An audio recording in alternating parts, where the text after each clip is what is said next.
Muy buenos días, bienvenidos sean al tercer día de esta jornada, segunda jornada de capacitación de Infancia y Desarrollo Pleno. Como todos los días, traemos a colaboradores y aliados del proyecto Infancia y Desarrollo Pleno de la Asociación Civil Bimestral Arte con Responsabilidad Social. Y la finalidad de estos encuentros es, además de brindar herramientas para profesionales y familiares, tanto de capacitación como de sensibilización, también es dar a conocer quiénes son las personas que están participando dentro del proyecto. Entonces, el día de hoy tenemos el gusto de recibir a Claudia Hurtado, quien es docente de 2 cursos dentro del marco de la propuesta de capacitación de Infancia y Desarrollo Pleno. Ella nos va a platicar un poco acerca de ella, el trabajo que tiene y también su proyecto muy bonito que es Clipedi. Claudia, si es que pudieras hacernos el favor de platicarnos sobre ti y qué es lo que haces. Bienvenida. Hola, buenos días, muchas gracias, Ripka, gracias a todos los que se conectaron. Pues muy feliz de estar compartiendo con Infancia y Desarrollo Pleno.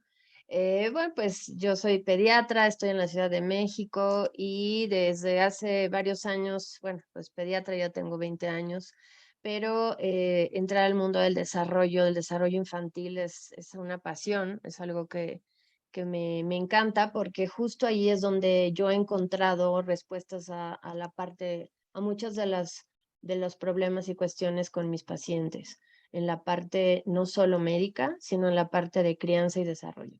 Entonces, desde hace varios años, pues ya tenemos este proyecto, Clipedi, que es una clínica pediátrica para el desarrollo integral, donde pues varios profesionistas que tienen que ver con las áreas del desarrollo infantil, de lenguaje, psicología, emociones, psicomotricidad, en la parte de neuropsicología, rehabilitación, pues damos atención a todos nuestros pacientes y niños que así lo requieran.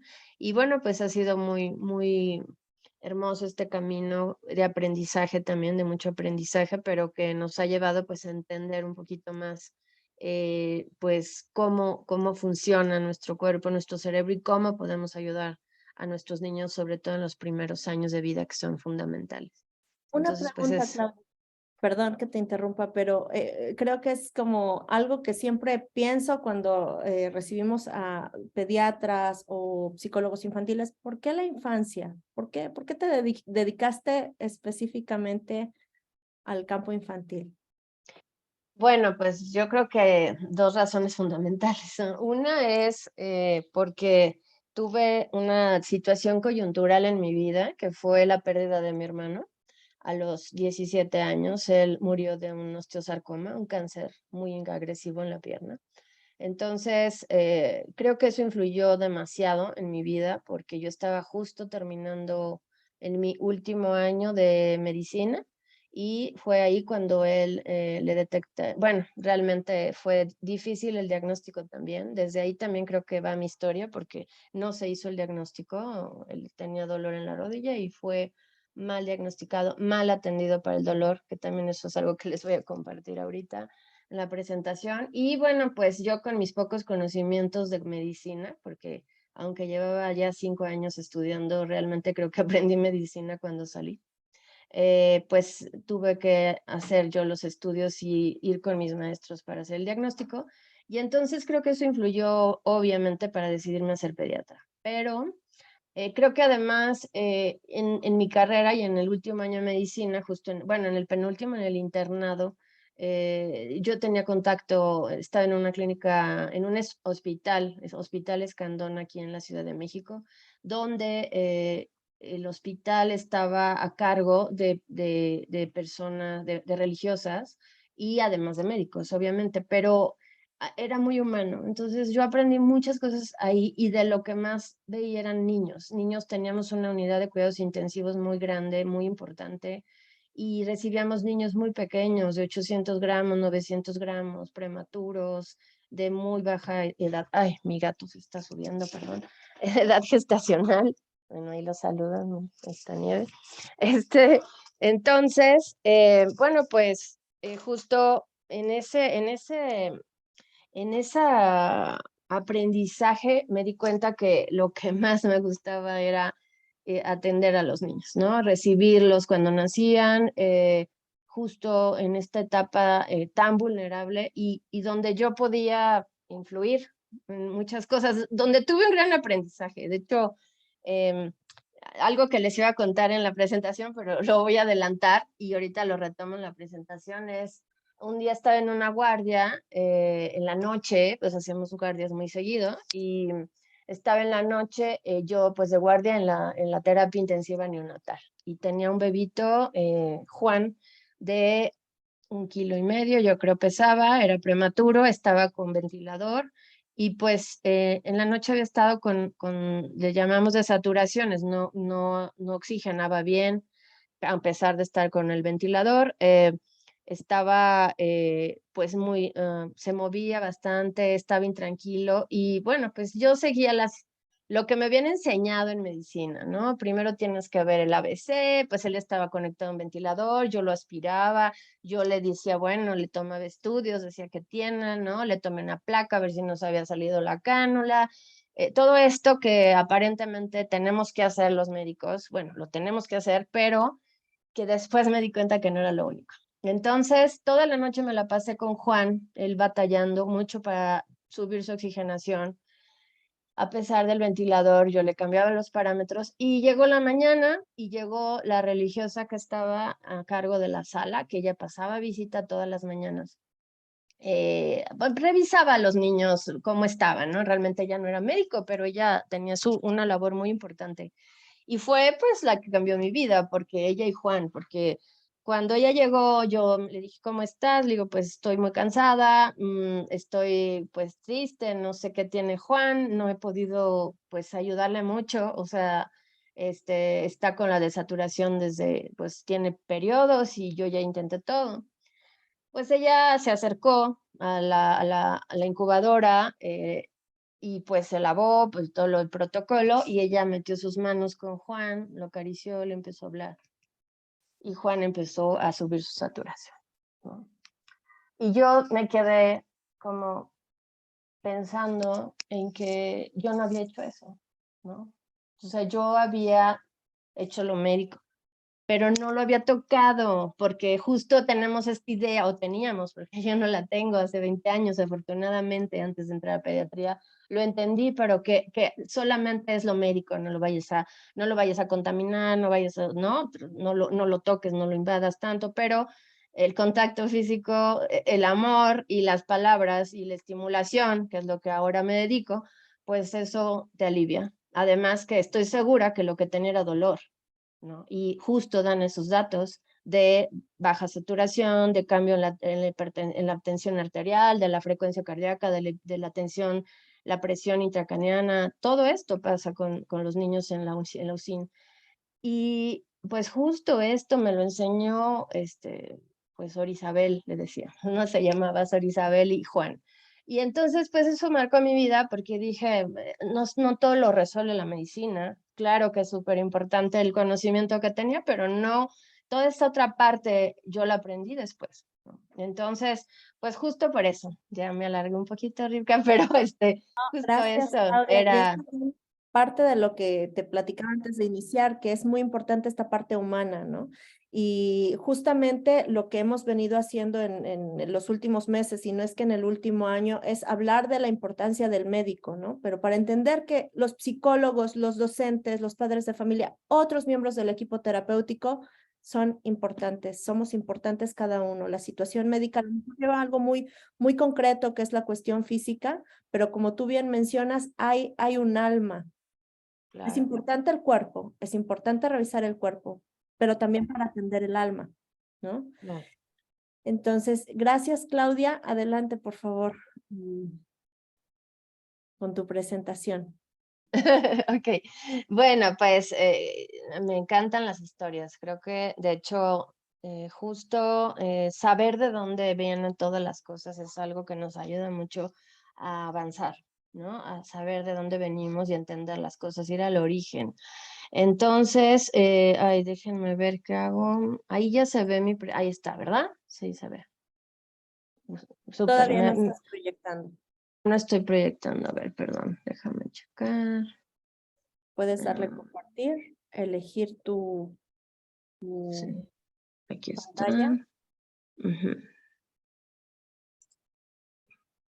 A ver si ahí ya. Y...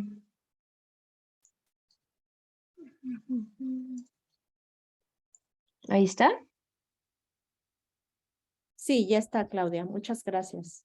Me avisan porfa si algo sucede. Gracias. Bueno, pues vamos a hablar un poquito, como Rika comentó, yo voy a compartir estos módulos de trastornos trastornos neurológicos y estimulación temprana. Y entonces quise compartirles desde el origen. Bueno, pues hoy sabemos muchísimas cosas acerca de nuestro origen. Hay muchas teorías y también depende de lo que nosotros creamos, pues también existen estas otras que cada quien tendrá en su corazón. Pero viéndolo desde la parte científica y las evidencias que existen actualmente, pues se cree que el universo existe desde hace 13.800 millones de años. Esto es impactante, pero cuando vemos pues todo lo que ha sucedido después, los conocimientos que tenemos acerca de el origen del hombre, de cómo se fue dando este desarrollo, es algo muy interesante. Se cree que en estas teorías que existen del Big Bang y la explosión que hubo y que de ahí se origina el universo, aunque hay otras teorías, bueno, pues se cree que el universo estuvo en este calentamiento y enfriamiento durante estos 380.000 años. Y en este calentamiento y enfriamiento de estas partículas que básicamente en el universo hay hidrógeno y helio y de eso estamos formados todos. Estas partículas empezaron a tener esta combinación y a captar electrones pues de esta materia que existía. Al captar electrones, pues se formaron los átomos. Y entonces se cree justo que ahí fue cuando empezaron a ver estos átomos que después forman células y forman materia y formaron esta existencia que, pues durante estos 380.000 años en los que el universo pasó por este periodo, pues empezó a ver este inicio de la existencia. Esto es lo que se cree por las evidencias que existen de astrónomos y pues de científicos. Pero bueno, pues se tomó mucho más tiempo al universo empezar a crear estrellas y luego crear vida y crear, pues obviamente al hombre, que es lo que hoy nos atañe. Eh, la aparición del hombre en nuestro planeta, pues tuvo también una evolución muy importante. Se cree que nuestros primer ancestro, el Australopithecus afarensis, pues se encontró que es como nuestro ancestro más directo en la línea de la evolución. Si ustedes observan en este proceso evolutivo que aquí quise un poco ejemplificar del desarrollo cerebral, porque algo tuvo que pasar para que nosotros los seres humanos, pues de venir de este origen de chimpancé, de Australopithecus, porque compartimos, y hoy lo sabemos, a raíz de que a partir del 2003 tenemos todo nuestro mapa genético ya codificado y todos los estudios que ya se han hecho, que compartimos el 98-99% de material genético con nuestros ancestros Australopithecus y chimpancés. Entonces, pero si ustedes ven, pues la evolución en cuanto a lo que tiene que ver con el crecimiento cerebral, el desarrollo del cerebro, pues llevó un proceso en el que abajo les puse un poco cuánto pesaba nuestro cerebro en ese entonces, 385 gramos, y hubo una evolución en el crecimiento cerebral poco a poco de más ganancia en masa cerebral hasta llegar al Homo sapiens moderno, que en promedio nuestro cerebro ya de adulto pesa unos 300, 1,5 kilos. Algo sucedió para que este desarrollo cerebral en la historia pues pasara, ¿no? Algo tuvo que pasar. Hay varias teorías, pero hoy ya también hay algunas de antropólogos diciendo que tuvo que influir un poco o un mucho la nutrición y los factores externos. Este es un artículo muy bonito en el cual en el 2008 se unieron varios países, Reino Unido, Estados Unidos, Italia, Noruega, Canadá, Australia, y sacaron este artículo muy hermoso de antropólogos diciendo cómo algunos de los nutrientes que están en nuestro cerebro, como omega 3 y omega 6, y que forman parte de nuestras neuronas y de nuestra mielina y de todas estas estructuras tan importantes para que se dé un adecuado desarrollo y conexiones neuronales, pues están en nuestro cerebro y cómo influyeron en este desarrollo del cerebro de nuestros ancestros hasta ahora. Uno de ellos es el omega 3 y omega 6, como les digo, el DHA y el ARA o ácido araquidónico. Y se cree que en esta migración que hicieron algunos grupos de aquel entonces, tuvieron que hacer algunas modificaciones en su dieta de ser de sembrar y de tener, bueno, de adquirir granos o de ser carnívoros en alguna época, pues hay esta teoría de que migraron y entraron al mar y obtuvieron algunos alimentos del mar que hoy sabemos son ricos en estos nutrimentos tan importantes para el desarrollo cerebral. Entonces se cree que este proceso de encefalización tuvieron que ver estos factores ambientales, sobre todo estos nutrientes. Esa es una teoría y este artículo pues salió ahora en el 2008, bueno, ya tiene bastante. Entonces, este proceso de desarrollo cerebral hoy le llamamos neurodesarrollo, que es este proceso evolutivo de nuestro sistema nervioso que sucedió hace muchos años y que sigue sucediendo en cada embarazo, en cada origen de otro ser humano. Y en el desarrollo de nuestro sistema nervioso, pues este proceso evolutivo se da en diferentes etapas. Las tres principales son este crecimiento de estas zonas cerebrales, en la diferenciación de estas partes cerebrales y en que se especialice cada una de estas partes de nuestro sistema nervioso para ser, pues, este ser humano que va a tener, pues, muchas funciones cerebrales diferentes a otras especies. Y este poder tener esta capacidad, además de motriz, que es lo más evidente, y de caminar, y que es muy interesante estudiar cómo se dio la locomoción, cómo se dio la marcha, cómo se liberó, cómo migró el agujero magno que une la cabeza con la columna, y cómo migró en nuestra parte al hacernos bípedos de ser cuadrúpedos, y cómo esto ayudó a que se liberara la mandíbula y pudiéramos tener más de 2000 sonidos. O sea, eso no sucedía con otras especies.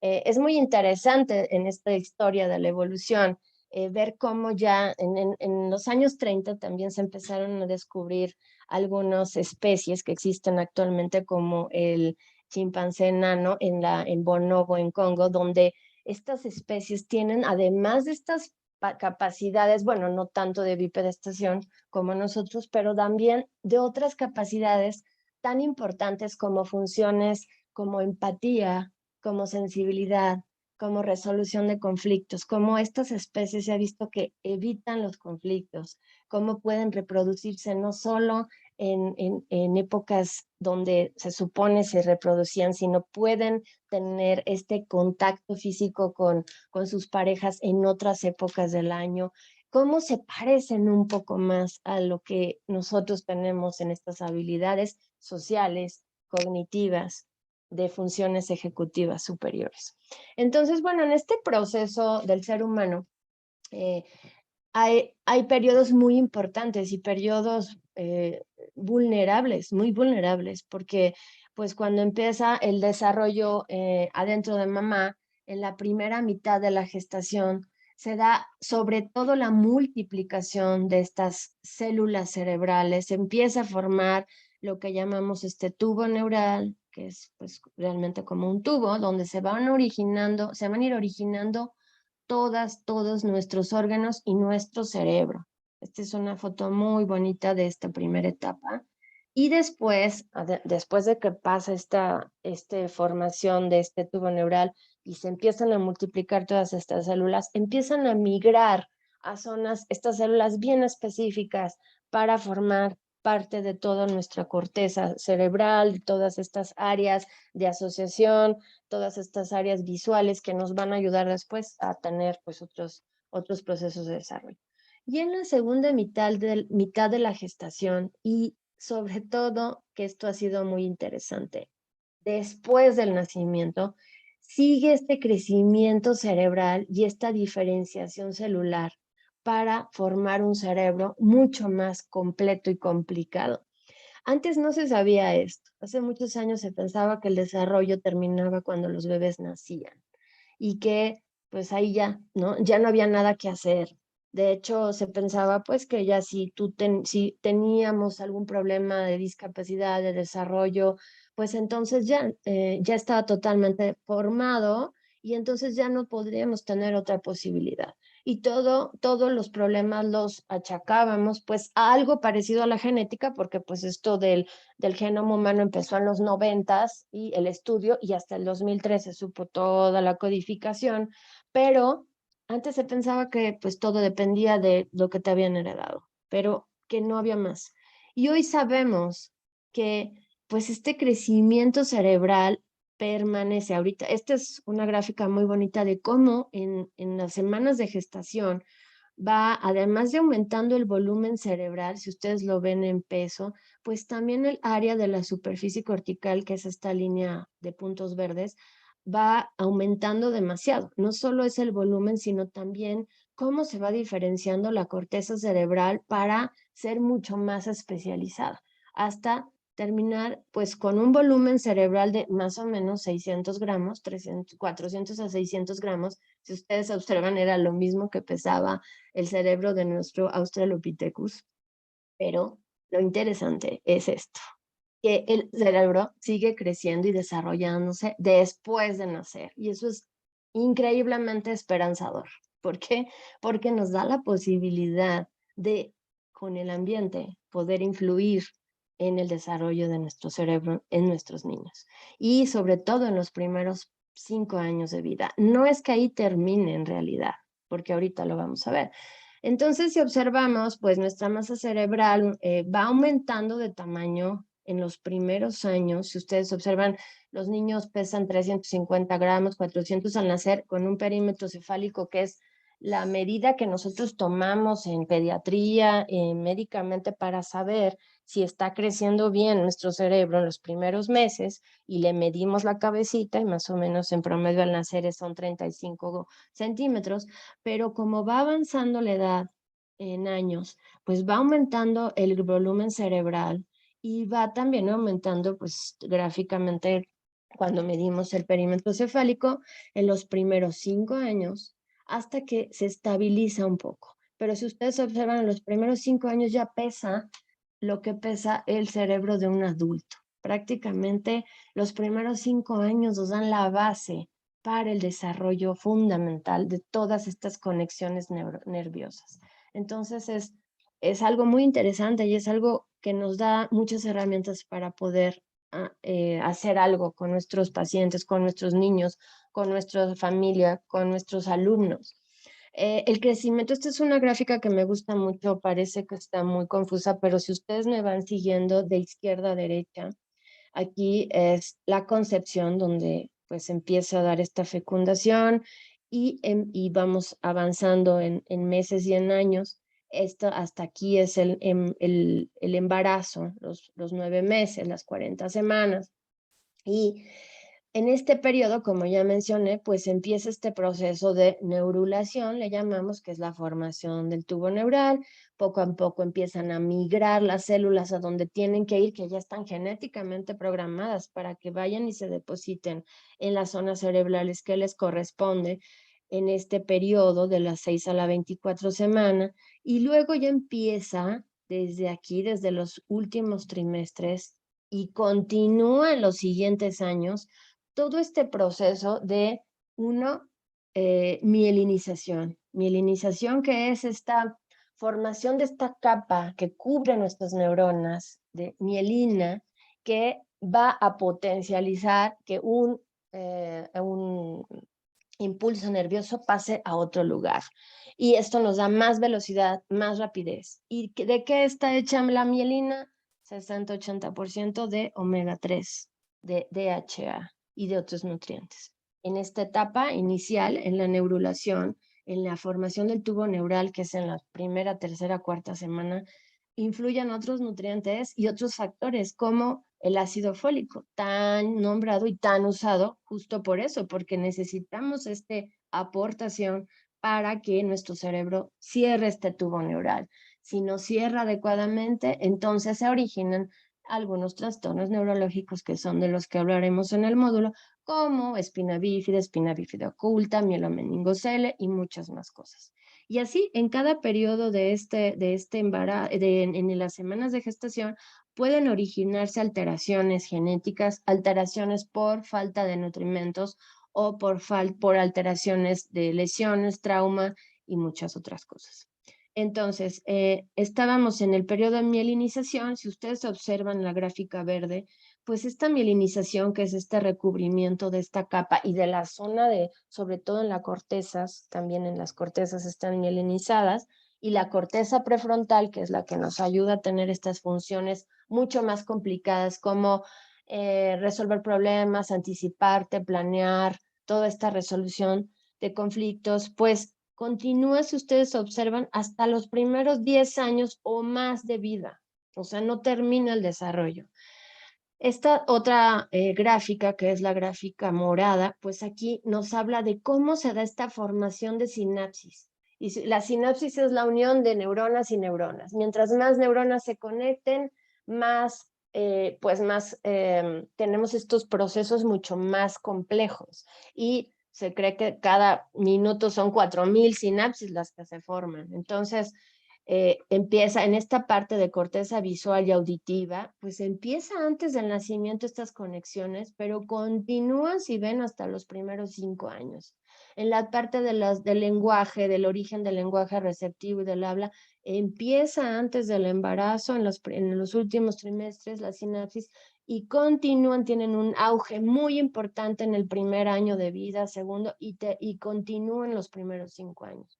Y al final, la última gráfica, que tiene que ver con las funciones ejecutivas superiores, o lo que hablábamos que nos diferencia mucho de otras especies que se originan en esta corteza prefrontal, pues también inician la sinaptogénesis antes del nacimiento y continúa pues 15 años o más.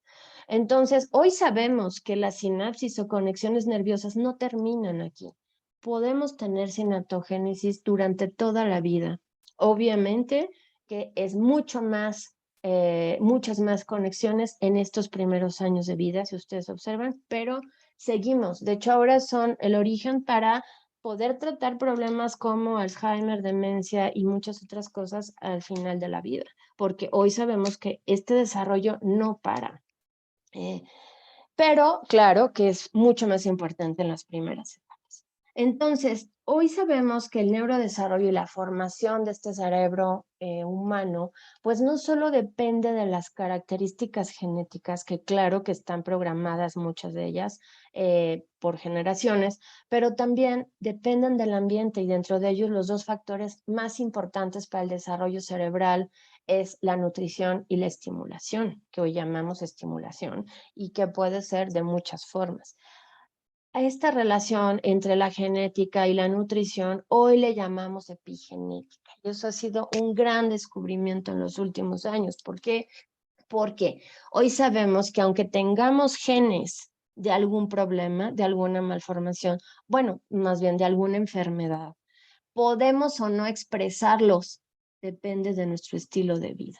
Y nuestro estilo de vida y nuestra estimulación y todas estas oportunidades que demos al niño de exploración, de atención, de crianza efectiva, pues puede hacer que o no, sí o no, se exprese este gen que ya tenemos. Y entonces se silencian genes o se expresan genes de enfermedad o de protección en la salud. Esto es increíblemente, pues, magnífico, ¿no? Me parece, pero también lleva una gran responsabilidad, sobre todo pues, de los cuidadores, de los que somos cuidadores.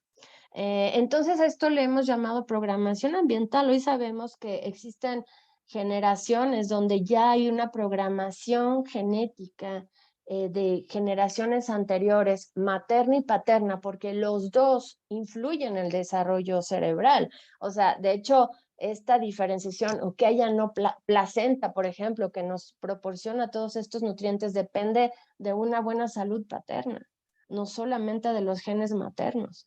Entonces, hoy sabemos, por ejemplo, con estos problemas que hoy tenemos, me refiero un poco, por ejemplo, al sobrepeso en los primeros años de vida, en los primeros meses de vida, en niños que, por ejemplo, están con lactancia materna y no nos explicábamos por qué pasaba esto. Pues justo porque ya con el estilo de vida se han programado muchos de nuestros genes para expresar estos genes de sobrepeso, obesidad, alteraciones y enfermedad. Entonces, podemos hacer un cambio justo que va a repercutir en generaciones futuras de lo que hoy hagamos. Existen periodos críticos, como les decía, en el desarrollo. Les hablaba un poco de por ejemplo, en la primer proceso de formación que se llama neurulación del sistema nervioso, que es pues la base, ¿no? Que es en las primeras semanas, pues tiene que ver un papel muy importante el ácido fólico, la colina, todos estos nutrimentos que hoy sabemos que son muy importantes para nuestro desarrollo. Este es un ejemplo también de cómo la madre podría tener reservas de omega 3 y omega 6, pero la dieta si es muy pobre, si es del 10%, pues estas reservas pueden o no ayudar. Este es cómo se ve bioquímicamente el omega 3 y el omega 6, que es DHA y ARA, que forma parte fundamental de nuestro cerebro, recubre toda esta grasa, son ácidos grasos que recubren muchas de nuestras células y que forman nuestras neuronas y que hoy sabemos que son fundamentales para pues, este desarrollo neurológico. Además de otros que han sido muy estudiados desde hace muchos años, como el hierro, que en muchos de nuestros países tenemos mucha deficiencia y que afecta directamente al aprendizaje, la memoria, la atención de nuestros niños, ¿no? Pero bueno, este es un ejemplo con omega 3. Si tenemos una buena dieta a base de esto, podemos tener también este aporte adecuado en el embarazo, en la lactancia y poder tener un factor que influya mucho más en este desarrollo cerebral. También hoy sabemos que el desarrollo depende, pues, de que las funciones, o sea, de esta maduración del sistema nervioso, pues que esas funciones se ejerciten, ¿no? Que estos órganos correspondientes, nuestro cerebro, nuestros nervios periféricos, tengamos una motricidad adecuada o tengamos todo este proceso de desarrollo de todas estas áreas que tenemos en nuestro cerebro para que se desarrolle. O sea, tenemos la base, se forma adecuadamente en nuestro cerebro, pero si no se estimula, si no se dan las posibilidades de movimiento, de exploración, de manipulación, de escuchar, de ver, pues entonces estos órganos, también hay muchos estudios que nos dicen que si no se estimulan estos órganos, se atrofian o van perdiendo estas capacidades y estas habilidades que están genéticamente programadas para que las tengamos. Este es una foto muy bonita de lo que sucede con nuestro cerebro al nacer y en los primeros 6 años de vida. A mí me parece impactante cómo hasta a nivel microscópico las conexiones entre neuronas se multiplican impresionantemente, ¿no? De tener este volumen cerebral de 300, 400 gramos y llegar en los primeros 5 años a un volumen cerebral entre 1,300, 1,500. Y no solo es el volumen, no solo es el peso cerebral, sino la especialización de nuestras neuronas, de nuestras conexiones neuronales, pues me parece impresionante. Y para que esto suceda, que esté programado genéticamente, pues necesitamos de estos factores que ayuden a tener de base, pues justo esta nutrición adecuada desde antes del nacimiento, en el embarazo, de ambos padres, necesitamos de estos factores adecuados de estabilización emocional en la madre, de crianza adecuada, de estimulación, de posibilidades de exploración en el niño. Entonces, esto nos da esta sinapsis y esta plasticidad cerebral que hoy llamamos, ¿no? Esta capacidad, la plasticidad cerebral es la capacidad de con el ambiente poder eh, reactivar o no y de poder adaptarnos a un medio. Nuestro cerebro tiene esa capacidad de que con los factores externos pueda o no adaptarse. Y eso es algo muy, muy bonito y la base de muchas de las terapias y de los tratamientos que existen hoy, ¿no? Basándonos en esta posibilidad de plasticidad cerebral, de poder, de hecho el cerebro tiene esta capacidad de poda también de neuronal, en donde las neuronas o células neuronales que no se utilizan, hay unas células específicas en el cerebro que se encargan de desechar esta conexión. Si no hay conexión, no hay estimulación de esta vía neuronal, de este estímulo eléctrico, entonces se van desechando las que no se usan y se quedan las que se usan, también un poco para proteger al cerebro y para darle mucha más especificidad y más habilidad. Pero entonces, pues si estas podas y estas conexiones sinápticas no se realizan adecuadamente en zonas fundamentales, pues también eso va a repercutir en las áreas del desarrollo infantil, que hoy sabemos pues son estas cuatro principalmente y que están interconectadas, ¿no? Que pues tenemos el área motriz en donde sabemos que es lo más evidente, ¿no? Cuando yo me refiero a lo más evidente, cuando nosotros tenemos un pequeñito que nace, pues justo nos vamos dando mucho cuenta y los papás nos preocupa mucho esta parte de que si ya empieza a rodarse, que si empieza a sentarse, que si empieza a gatear, a caminar, a pararse, a caminar, a todos estos patrones de motores para los cuales estamos programados. Yo siempre les digo a mis pacientes que estamos programados para caminar. Tenemos miles de años caminando y obviamente es algo que tenemos que promover y es la base, el movimiento es la base para muchas de estas otras áreas, pero no es lo único, no es lo único, aunque es lo más evidente, es lo más, eh, si pudiéramos decir, fácil de ver. También existen otras habilidades que tenemos los seres humanos y dentro de ellas, pues obviamente la comunicación, que también es algo muy tangible, aunque a veces pues podemos tener también atrasos o no, dependiendo de esta estimulación o de alteraciones que ya tengamos desde el nacimiento. Esta posibilidad de comunicación pues nos ayuda también a poder establecer relaciones sociales, a poder interaccionar con otros, a tener muchas más habilidades complejas como la empatía, como esta habilidad de atención conjunta. De hecho, esto pues también es la base de ahora trastornos muy importantes como el trastorno del espectro autista. Y otras habilidades mucho más complicadas, cognitivas, como formación de funciones ejecutivas cerebrales, resolución de problemas, todo esto es en la parte cognitiva. Entonces, estas cuatro áreas están relacionadas y obviamente si alguna de ellas se afecta, pues afecta a las demás.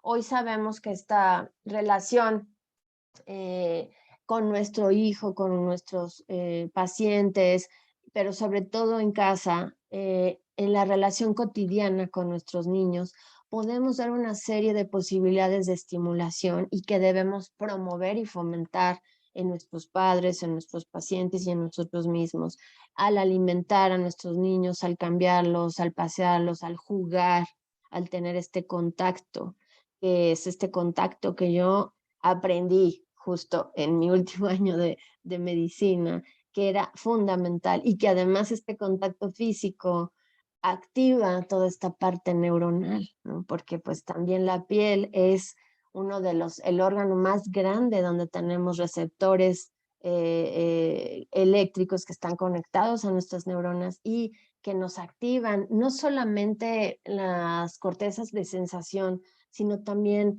están ligados al sistema límbico que nos provocan emociones, al sistema de la amígdala que nos provoca enojo, que nos provoca impulso y que depende cómo sea este contacto y este vínculo, pues van a ser estas improntas que se queden desde los primeros años de vida a toda la vida, ¿no? Hay cosas muy interesantes de lo que sucede. Cualquier cosa que hagamos en nuestros primeros meses influye en el desarrollo del niño en la vida adulta, todo lo que hagamos. Bueno, pues yo soy psicomotricista también y justo creo y estoy convencida que el movimiento en los primeros meses y años de vida es el facilitador primario del desarrollo de estas otras áreas, de la parte cognitiva, de la emocional, social, de lo motriz.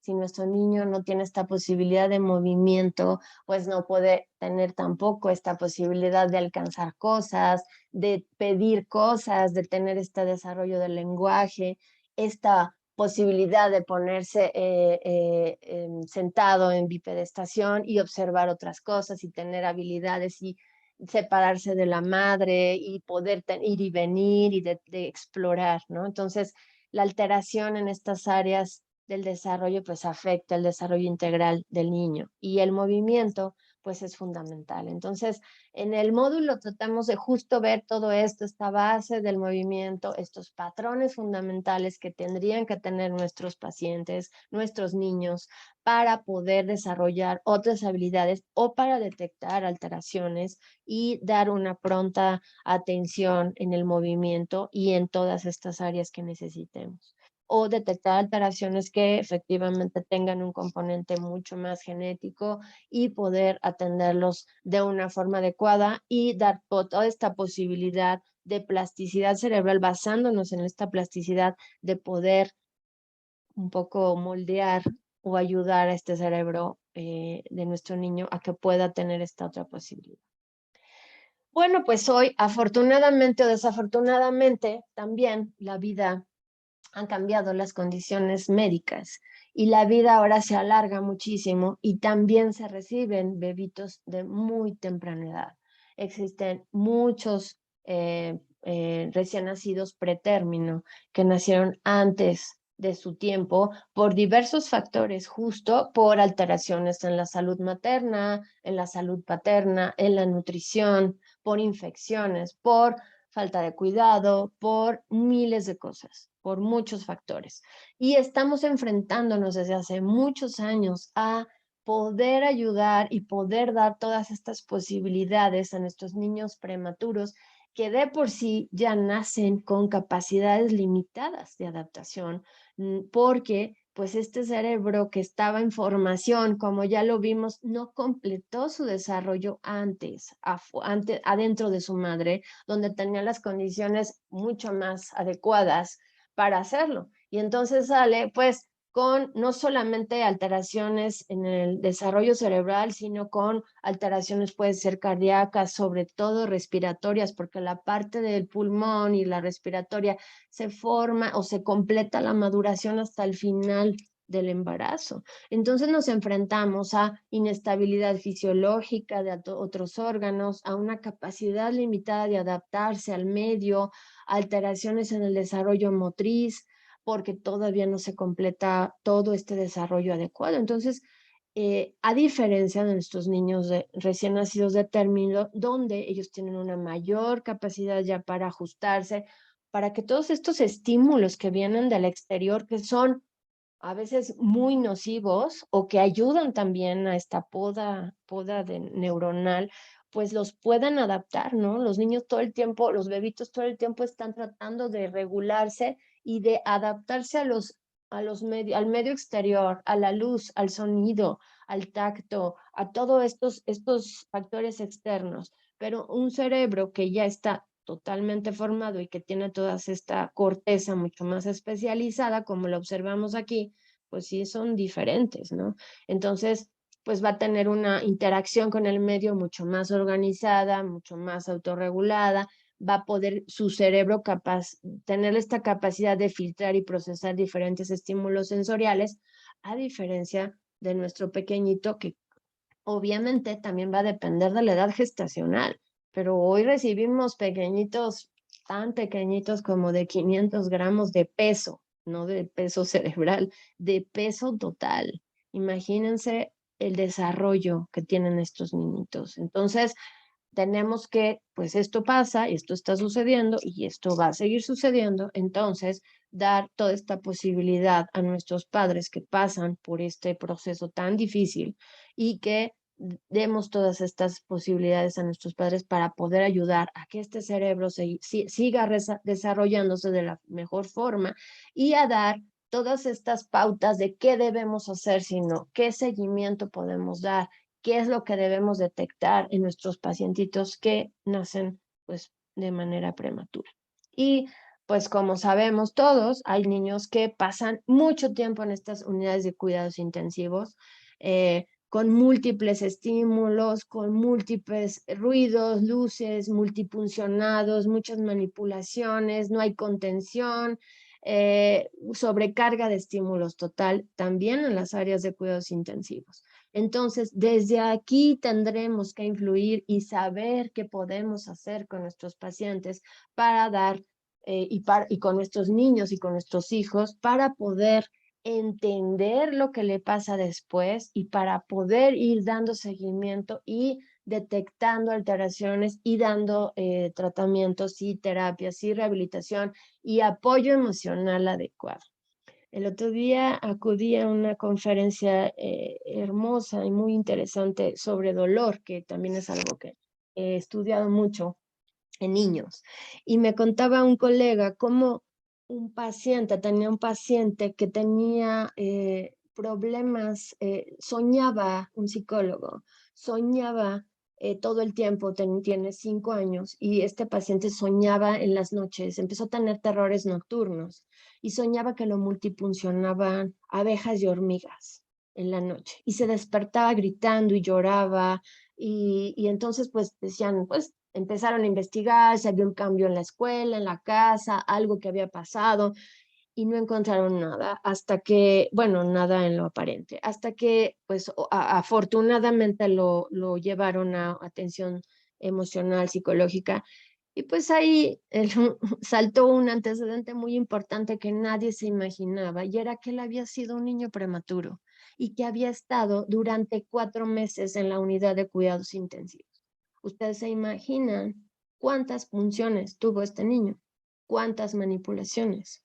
O sea, obviamente lo estaba manifestando 5 años después, con todo este dolor, porque este dolor se impronta en las neuronas, cambian nuestras neuronas cuando hay este dolor en etapas tan tempranas de desarrollo cerebral. Hoy sabemos que nuestros neonatos y lactantes perciben dolor desde el nacimiento, demostrado incluso en niños prematuros extremos.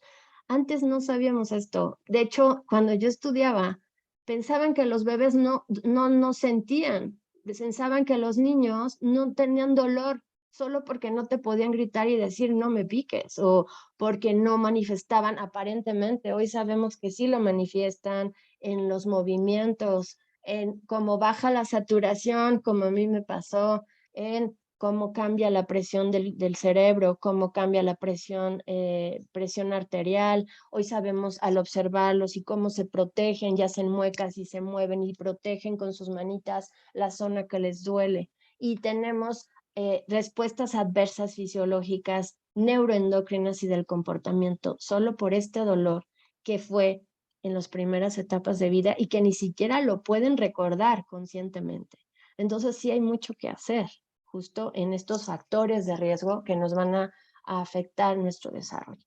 Aquí, bueno, pues quise darles nada más rápidamente algo de lo que vemos también en los módulos, pero justo en el periodo embrionario, desde la 7ª semana ya tenemos fibras nerviosas que pueden detectar el dolor, que inervan la piel y proyectan hacia el cerebro, hacia el tálamo, todo este estímulo. Pero en los bebitos, el desarrollo de un sistema inhibitorio que regrese una respuesta para calmar el dolor está mucho menos desarrollado. Hay déficit de algunos neurotransmisores todavía que nos ayudan a controlar el dolor, como serotonina, como noradrenalina, y estos otros neurotransmisores como GABA y glicina, pues que están muy aumentados en los adultos para controlar el dolor, en los niños no, en los bebitos no. Entonces, pues tenemos estas respuestas fisiológicas que les platicaba: aumento de frecuencia cardíaca, presión arterial, tensión arterial, de saturación de oxígeno, de movimientos, de muecas, de gestos, de muchas cosas que podemos atender y que darnos cuenta. Y se sabe que pues esta estimulación causa cambios en la reestructuración funcional persistente y un aumento o hiperalgesia en zonas donde se causó este dolor.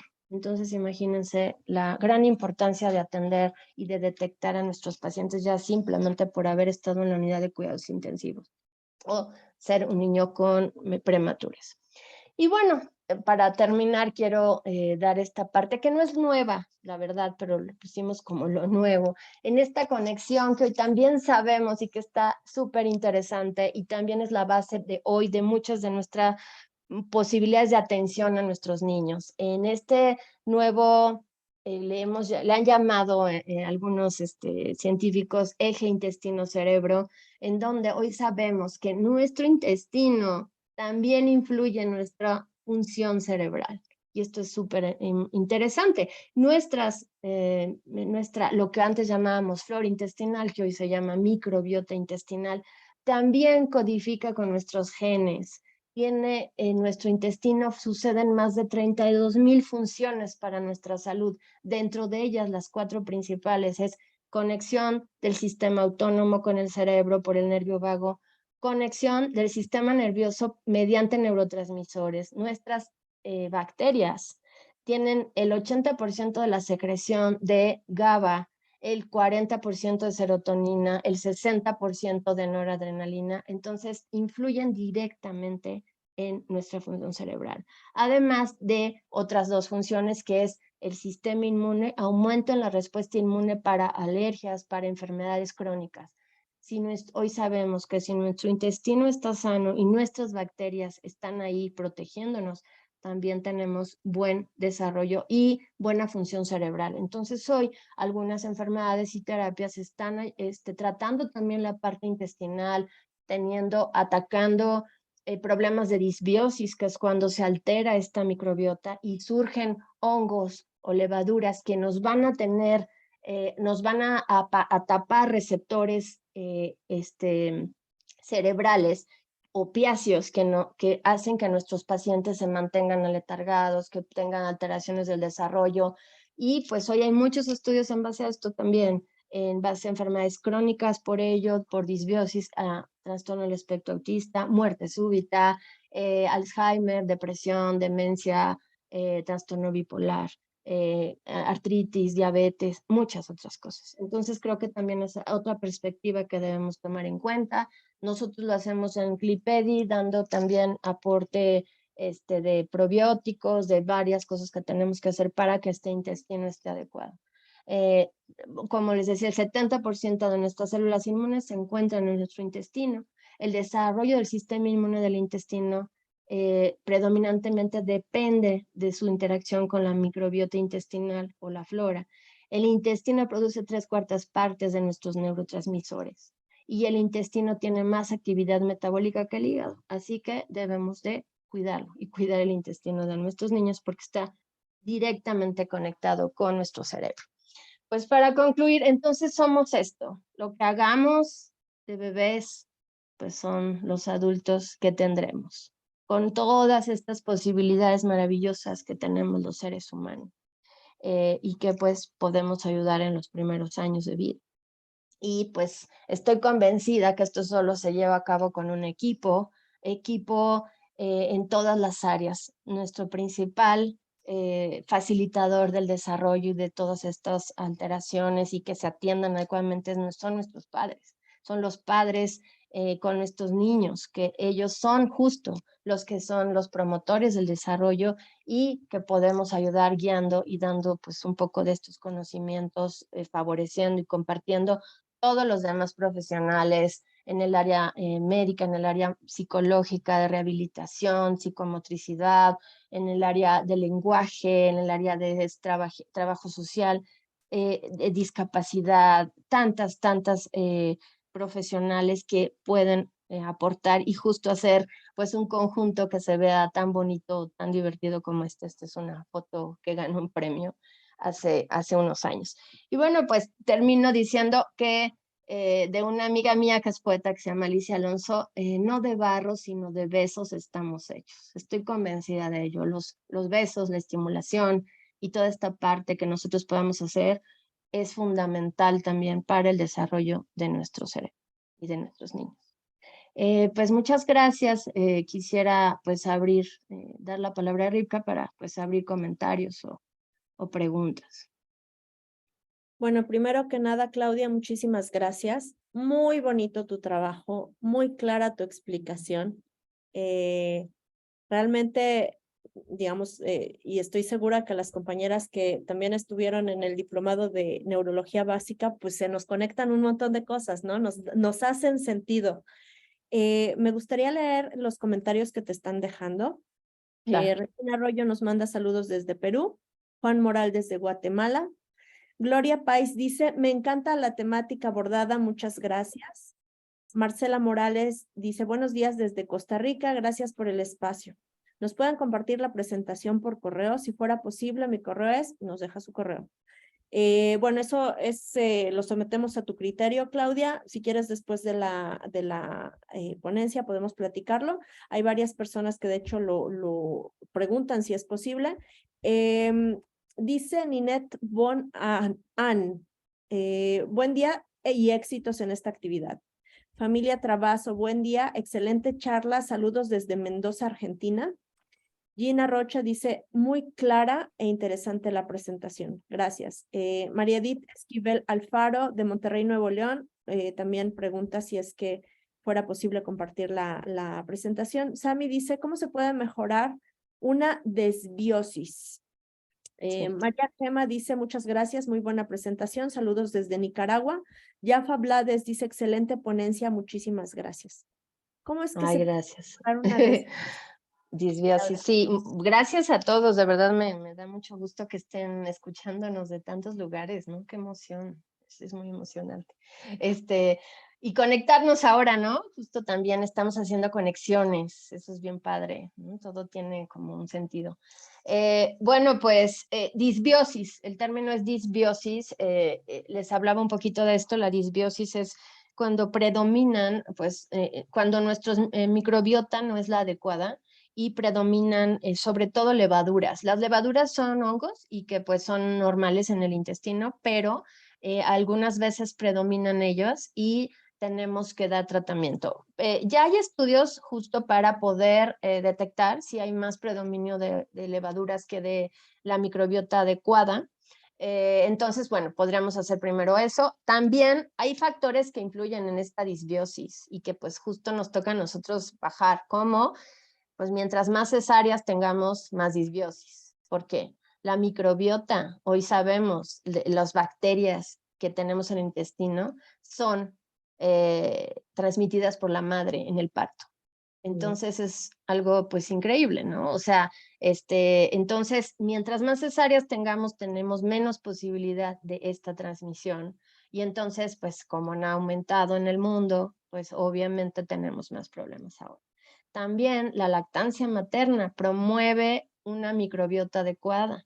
Por eso, obviamente, tenemos que promoverlo, ¿no? Y ayudar y dar consejo en la parte de cómo hacerlo, porque no es tan fácil, ¿no? O sea, pareciera muy fácil, pareciera que una mamá tendría que saber cómo lactar a su hijo, pero a veces no, y no es pecado ni no es algo que debamos juzgar, también hay mamás que no pueden y también a mí no me toca juzgar eso, no se puede. Tampoco es que no por eso vayan a estar los niños no sanos, pero les estoy diciendo sí factores que sabemos hoy que pueden ayudar a tener una microbiota sana obviamente alimentos. Entonces, lo que nosotros podemos atacar, bueno, pues a veces sí tenemos que dar tratamiento para levaduras, pero en la parte preventiva tenemos que ayudar, sobre todo en pacientes con trastornos del desarrollo, neurológicos. Muchos, si ustedes se ponen a observar, tienen problemas intestinales, estreñimiento, de dolor abdominal frecuente, de reflujo, de alergias. Muchos pacientes de nosotros con trastornos del desarrollo tienen alergias.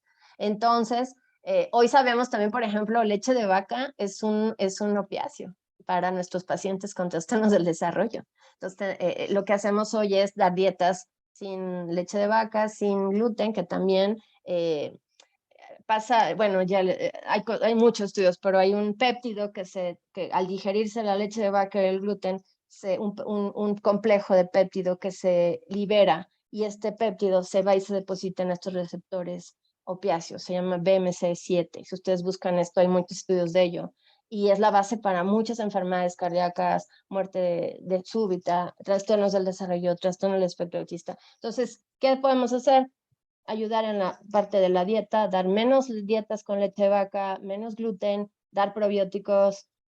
Yo también doy omega 3, obviamente, porque es parte del desarrollo cerebral, es suplementación de ácido fólico en algunos casos. Hay muchas cosas, o sea, pero esto en base para prevenir disbiosis. Y algunos pacientes se tendrán que hacer estudios, porque a veces es tanta la proliferación de levaduras que no va a ser suficiente más que dando tratamiento. Pero para prevenir esto podemos ir haciendo. Después les voy a pasar una página, si quieren también, que es muy interesante, a una página americana, donde viene, ahora ya hasta, pones la enfermedad, no sé, depresión severa, y puedes poner qué probióticos deberías tener, qué microbiota y qué probióticos puedes usar. Porque hay miles, en el mercado, hay muchos, ¿no? Entonces ya no sabes cuál, ¿no? Hay probióticos naturales que pasas a través de leche materna, pero también va cambiando la flora o la microbiota conforme la edad. A propósito que mencionas esto de los enlaces, Claudia, a todos los participantes de la jornada o los que estén viendo los videos de forma asincrónica, estos enlaces, también el día de ayer nuestra compañera Karen dijo que quería proyectar algunos videos. Vamos a colocar los enlaces en la descripción. Si es en YouTube, en la descripción abajo. Si es en Facebook, en la descripción arriba. Y aprovecho para hacer el comercial de que los invitamos a visitarnos en nuestras redes sociales, comentar, darnos like, compartir. A veces no podemos hacer mucho, pero con compartir un contenido podemos hacer un montón, tanto para la gente que lo recibe como para nosotros que estamos llevando a cabo este proyecto. Sigo leyendo, Claudia. La verdad es que tengo Sí. otro par de preguntas en el cajón, pero me gustaría dar espacio sobre todo a la gente que está escribiéndote. Glendy dice, excelente información, muy interesante. Saludos desde Quetzaltenango, Guatemala. Familia Trabazo dice, es un panorama alentador para contener a padres con niños con alteraciones en el desarrollo. Alejandra Flores dice, felicidades, ¿algún libro sobre el aspecto intestinal para niños?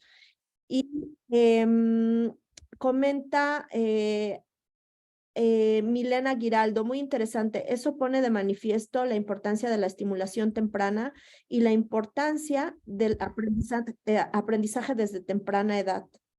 Ana Lucrecia Ávila Franco dice, ¿cómo mejorar la microbiota para tener una mejor salud intestinal y así que no se inflame tanto el estómago?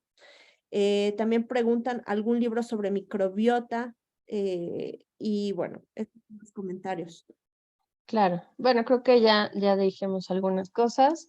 Libros, sí hay muchos, de hecho hay artículos, entonces sí, también los compartimos sin problema.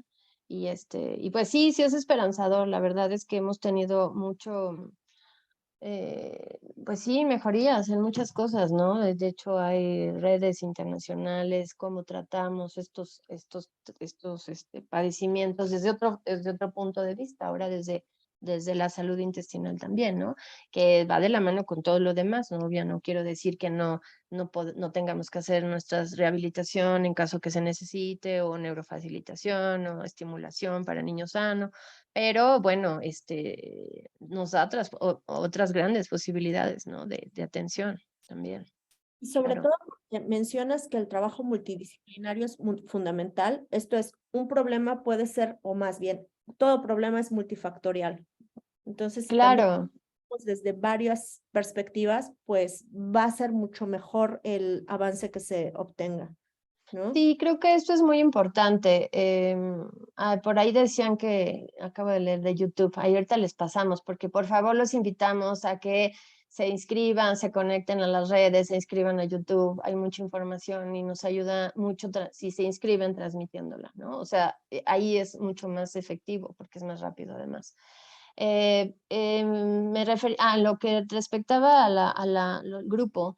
Sí, yo obviamente estoy en el grupo médico y bueno, pues claro que estoy orgullosa, pero hay muchos agujeros en la medicina, ¿no? O sea, yo también lo puedo decir. Hay muchas cosas que no podemos resolver todos los médicos y que no sabemos, ¿no? O sea, soy ferviente admiradora de los psicólogos, de los psicomotricistas, de los rehabilitadores. Es algo que yo no sé hacer. Yo lo tuve que aprender. O sea, yo no sabía nada de psicomotricidad y yo ya era pediatra, ¿no? Y yo tendría que haberlo sabido. Entonces, bueno, ni modo. La verdad es que eso va mucho más allá de nosotros, porque debería de, pues sí, cada vez haber un cambio para que en las aulas, en las universidades, los programas incluyeran otras cosas que ya sabemos que son fundamentales. Por ejemplo, en medicina. No tenemos una especialidad, apenas en algunas universidades, por ejemplo, aquí en México, alguna materia que nos hable del dolor. Imagínense, del dolor, que es la primer causa de mi consulta. O sea, es el primer síntoma que voy a atender. No, todos los médicos, o muchos de nosotros, incluso otros profesionistas, ¿no? El rehabilitador, el psicomotricista, el terapeuta, o sea, todos lidiamos con dolor en nosotros mismos también. Entonces, pues que haya estos vacíos es impresionante y que pues estos se van llevando, ¿no? O sea, se van llevando por generaciones en las prácticas y en los tratamientos, en las terapias, en las herramientas que utilizamos. Entonces, por eso sí considero que no se puede atender a un niño, un paciente con una sola visión, que tenemos que ser grupos, que nosotros también tenemos que promoverlos. Eh, en nuestros países, por ejemplo, yo puedo decir del mío, a veces, afortunadamente creo que está cambiando, pero también es muy cerrado, ¿no? Esta parte de transmitir el conocimiento, de somos muy celosos de ello, y creo que no sirve de nada, no sirve de nada, para nada nos sirve porque el objetivo son nuestros niños, eso es lo más importante. Sí, muy interesante esto que comentas, Claudia, y justamente lo platicábamos hace unos días con los compañeros que estamos trabajando en la creación del programa de capacitación de infancia y desarrollo pleno. La situación del conocimiento, el conocimiento es poder, ¿no? Entonces, entre la gente tenga más conocimiento, también va a saber cribar y elegir qué de los materiales que se encuentra sirve y qué mejor hay que dejarlo pasar, ¿no? Y sobre todo poner todo este esfuerzo en favor de los niños porque, bueno, es nuestra responsabilidad para empezar, ¿no? Em, y justamente, como tú mencionas, y que me parece muy bonito, Claudia, te lo agradezco mucho, esta tal vez reivindicación de los otros profesionales que trabajan en torno a los niños y en torno a la salud también, ¿no?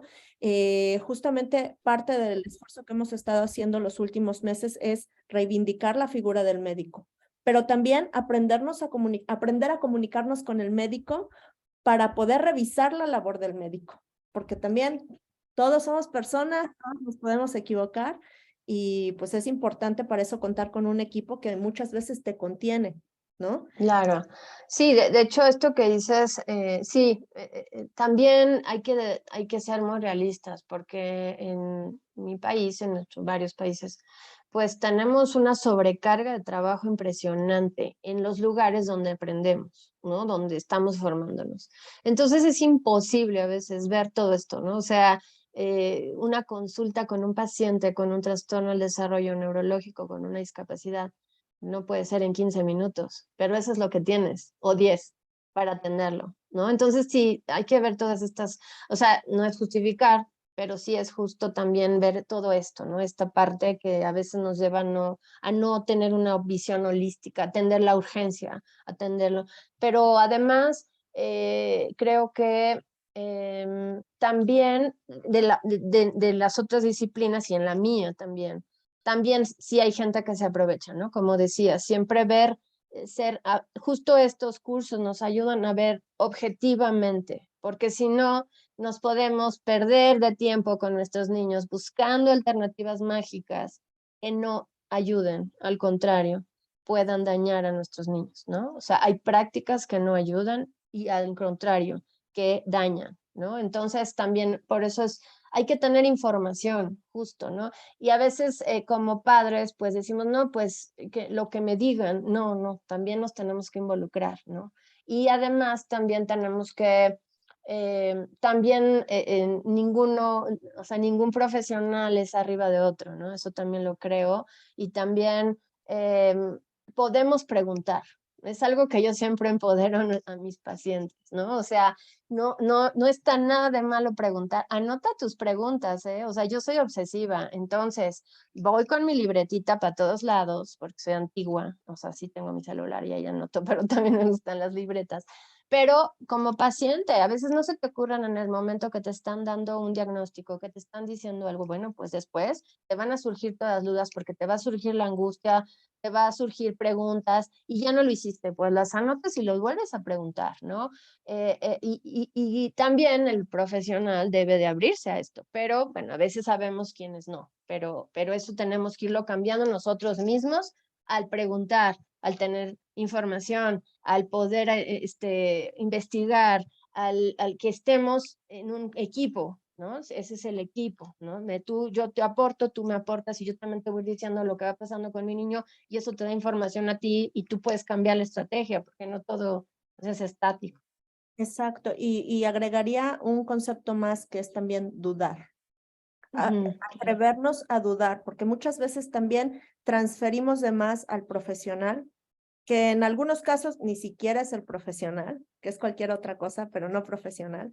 Y eso nos vuelve vulnerables, ¿no? Entonces también atrevernos, yo creo que es como un concepto no muy agradable o no muy aceptado, pero también el dudar es algo que nos permite o ya sea reafirmar el camino por el que vamos o cambiarlo, ¿no? Claro. Corregirlo. Y Pero también quería, perdóname, otra ya. adelante. Eh, en la parte del desarrollo y en trastornos neurológicos, y esto también todo lleva un proceso, también lo quiero decir, porque estamos también muy acostumbrados, ya hablábamos de eso al inicio, antes de empezar la charla, que esto estamos acostumbrados en este medio actual a que sea todo inmediato, y no es así en el desarrollo, ¿no? Ya vimos todos los años que nos costó ser seres Homo sapiens y luego ahora en todo lo que lleva el proceso del desarrollo cerebral en un niño. Entonces creo que es muy importante también transmitir esto y tenerlo claro a nuestros pacientes, con nuestros padres, dar esperanza, pero también ser muy lleva un proceso, ¿no? Se lleva un proceso todo el desarrollo y la plasticidad para obtener una respuesta y si no, se va volviendo a evaluar, ¿no? Exactamente. Em, bueno, hay una persona que quiere participar. Vamos a darle la palabra para priorizar a los participantes. Sharon Rangel, ¿te gustaría abrir tu micrófono para dar tu comentario o exponer tu pregunta? Muchas Hola, gracias. buenos días. Buenos Casi días. estoy entrando, entonces no sé cómo era la dinámica, pero a mí me surge la duda. Supónganse, yo tengo ya un niño con diagnóstico de autismo. ¿Es prudente evaluar CI cuando se tiene Eh, alguna discapacidad neurológica? Es como una duda bien recurrente que pasa con los papás. O sea, yo sé que él tiene autismo, yo sé que tiene parálisis, pero ¿y su CI? Que esa como una parte como que a ellos les surge duda. Mira, sí puedes evaluarlo, solamente yo me preguntaría cuál es la razón. O sea, eh, o sea, eh, el trastorno del espectro autista, el común denominador es la afectación en la parte socioemocional, ¿no? Entonces, en el espectro tenemos justo pacientes con un gran problema en motriz o no, ¿no? Del otro lado, gran problema en lenguaje o no. Es todo este espectro. Pero el común denominador es lo social emocional, que bueno, justo hay que ir con un profesional bien específico para poder diagnosticar, ¿no? Pero claro que puedes evaluarlo, depende también de este espectro, porque no va a ser tan fácil, a lo mejor si el paciente tiene pues trastorno del lenguaje, entonces hay varias pruebas que pues van a ser en esta parte, o en la parte motriz y en la parte de la escritura, entonces pues no se van a poder completar algunas pruebas. Pero yo ahí, no sé, me preguntaría cuál sería el objetivo de evaluar el CI. O sea, ¿por qué? Porque esto, o sea, te pregunto si esto te da un poco más de esperanza, si esto te dice, no, pues Para, no está tan grave, o cómo. para los papás, sí, o sea, para el papá, Ah, o sea, es como ponerlos en el plan del papá, ¿verdad? Yo quiero saber ajá, si él va a aprender o no va a aprender, entonces quiero saber cómo está su coeficiente intelectual, si solo está, ajá, porque también me ha pasado que parálisis, entonces me dice, pero CI, o sea, ya sabemos que hay una desfase en el desarrollo. ajá, Para mí sería como ajá, castigador evaluar CI, ¿verdad? Para mí, ajá, porque ajá. hay Sí, ciertas cosas que no. se podría evaluar, pero te digo, va a depender de las otras, en qué rango del espectro esté, ¿no? Motrizmente, el lenguaje, sí, o sea, porque no todas las pruebas están adaptadas. Afortunadamente ya se están adaptando, pero no todas. Entonces, claro que puedes evaluar algunas cosas, pero no todo se va a poder evaluar. Pero si va a aprender o no, híjole, pues es como también muy arriesgado decirlo, ¿no? O sea, es como tenemos que llevar un proceso, ¿no? Y ver, y ir dando, pero yo me enfocaría justo en el desarrollo, tienes que ir de lo más primitivo, por así llamarlo, de lo más elemental a lo más complejo.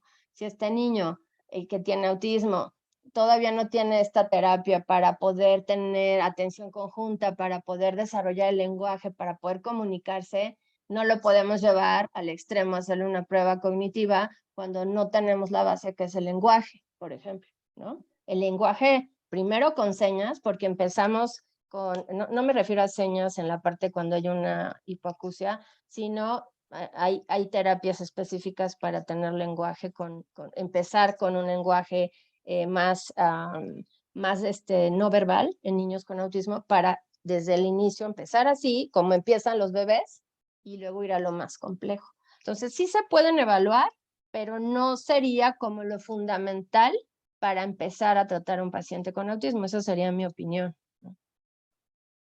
Y también a mí me gustaría agregar algo que mencionábamos justamente en la ponencia del día de ayer, que una frase que la, la puse sobre la mesa, no es algo que inventamos, sino simplemente algo que recogimos, ¿no?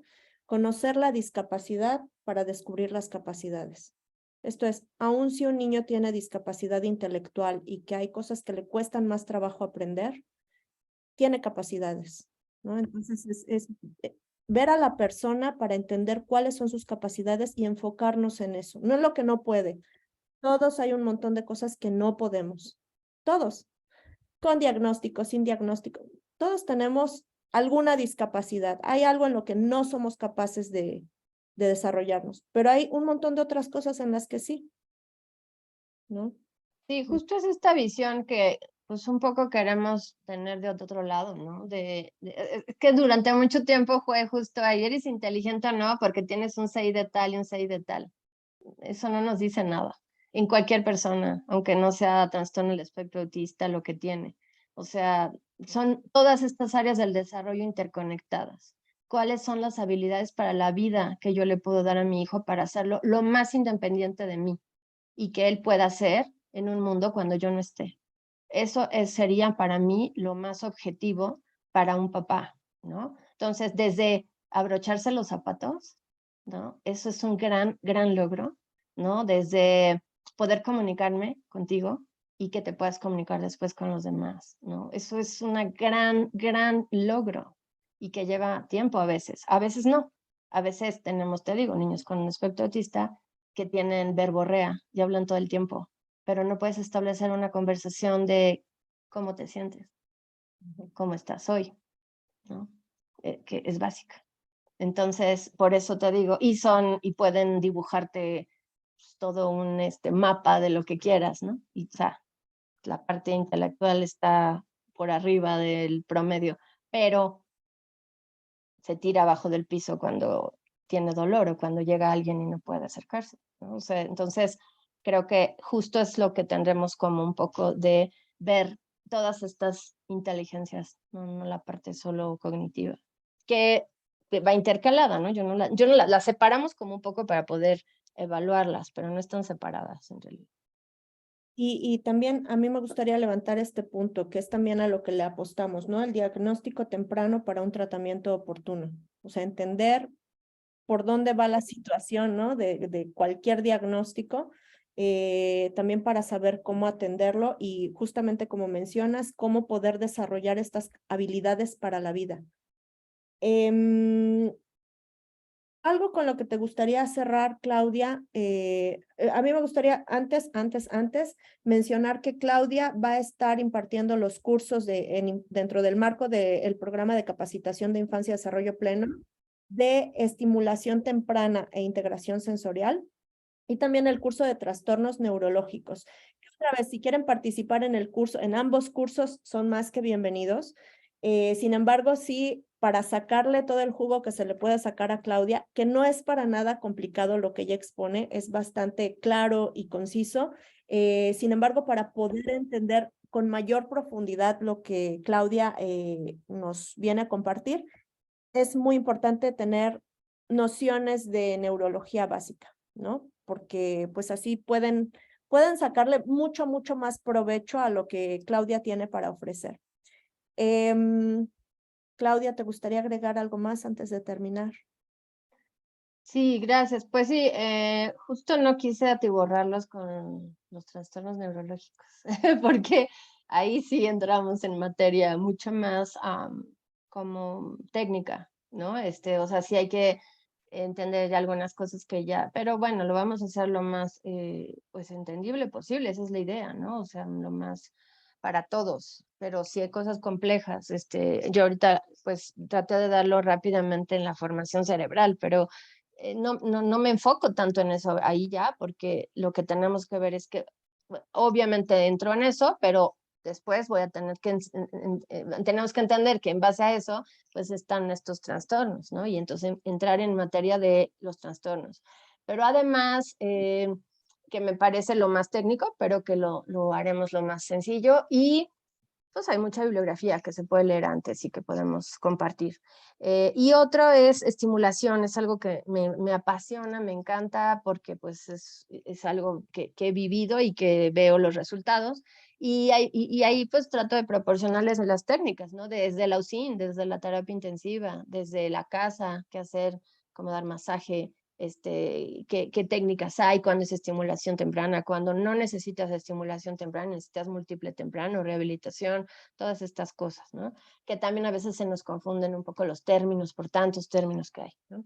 Y pues compartirles por al final que me gusta mucho una frase de Gabriela Mistral que dice que el niño está desarrollándose ahora, ¿no? Está formando sus huesos, su sangre en este momento, que no podemos decirle mañana que es ahora. Entonces ahora que tenemos que entrarle, estudiarle, leer, preguntar, compartir, ¿no? Eso creo que es fundamental y pues el niño sigue desarrollándose. Entonces tenemos un tiempo muy precioso para poder hacer todas estas estrategias para ayudar. Y junto con el niño, también nos desarrollamos nosotros. Claro, claro. Muchísimas gracias, Claudia. Es un placer. Esperemos que sea la primera ponencia de un montón, de muchas que vengan por delante. Mucho éxito en tus cursos. Les voy a compartir el nombre del proyecto de Claudia, es Clipedi. Por cierto que en las redes sociales vamos a ponerle su página y su contacto en Facebook para que también la sigan, disfruten de sus contenidos y en caso de que lleguen a necesitar alguna consulta o quieran visitarla en su consultorio, ella se encuentra en la Ciudad de México. Bueno, muchísimas gracias a todos los participantes. Voy a dejarlos con un video muy breve que es parte de los programas, los contenidos audiovisuales que estamos traduciendo de la televisión israelí para el proyecto de Infancia y Desarrollo Pleno. Esta serie de videos se encuentran en nuestro canal de YouTube y estos videos se llaman Compórtate Normal, ¿no? Porque muchas veces, y ayer lo mencionaba una compañera, nos da miedo la discapacidad. Realmente no sabemos cómo comportarnos con una persona con discapacidad y la mejor recomendación es compórtate normal. Al final de cuentas, todos somos personas. Muchísimas gracias. Nos vemos el día de hoy por la noche. A las 7 de la noche tenemos la próxima ponencia que es Ansiedad altamente funcional con Rigel Ramírez, que es también una colaboradora de 10. Y el día de mañana nos vemos con el CONAMED, el Consejo Nacional de Arbitraje Médico, que nos van a traer el tema de trastornos del neurodesarrollo y su diagnóstico. Ya venimos trabajando con ellos los 2 meses anteriores. Este va a ser la tercera oportunidad que vamos a tener para platicar con ellos. Y tenemos más ponencias también el día jueves. El día jueves se termina la jornada. Entonces, el día jueves también iniciamos a las 9 de la mañana. Muchísimas gracias y que tengan muy bonito día. Gracias a todos, muchas gracias.